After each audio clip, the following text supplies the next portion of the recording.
Salam dostlar, hər vaxtınız xeyir olsun. Mən son zamanlar sosial şəbəkələrdə çox müzakirə olunan yanvar ayının 1-dən moped sürücülərindən AB kateqoriya sürücü vəsiqəsi tələb olunması mövzusunda danışmaq istəyirəm. Yəni bunu bəzi moped sürücüləri, yəni qardaşlarımız narazılıq edir ki, məsələn, pis oldu, bundan sonra biz sənəd pulu, məsələn, o sənədləşmə hardan eləcək, necə eləcək. Qardaş, əslində bir tərəfdən yaxşı oldu, bu oldu. İndi düzdür, nə qədər çətin də olsa biz bunu etməliyik, edəcəyik. Və bunu edəndən sonra bizim üçün rahat olacaq. Biz rahat öz işimizi görə biləcəyik. Yəni biz qayda saxlayanda, reyddə bizim üçün problem olmayacaq. Bizim sürdüyümüz motosikletdir və yaxud mopeddir. Sənəd olandan sonra, AB kateqoriya prava olandan sonra bizi kim nə deyəcək heç nə. Belədir ki, qarşı olunmalıdır da. 17-16 yaşlı gənclər var, məsələn, adi bir video alsan xəbərdə hər şey deyir də, yəni görürsən qəzalar, görürsən nə tərör qəzalar olur, nə dəhşətli qəzalar, hadisələr baş verir.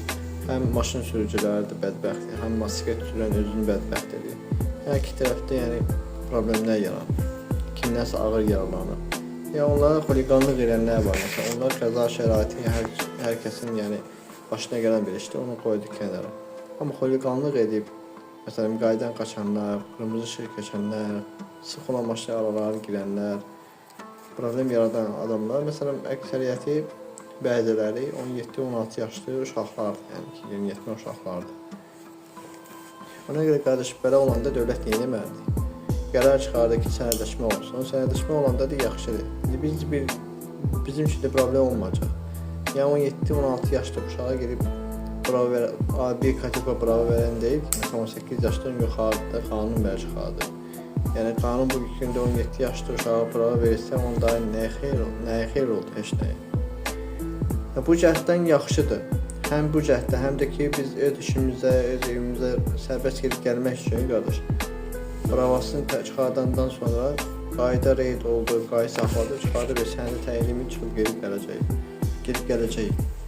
Yəni bugüne kimi biz əziyyət çəkirik də, məsələn, orada reyd var, biz saxlayacağıq. Ay nə bir falan yerdə, məsələn, polis var, qayı var, saxlayacaq. Elə şey olmayacaq. Bu cəhdlərdən yaxşıdır.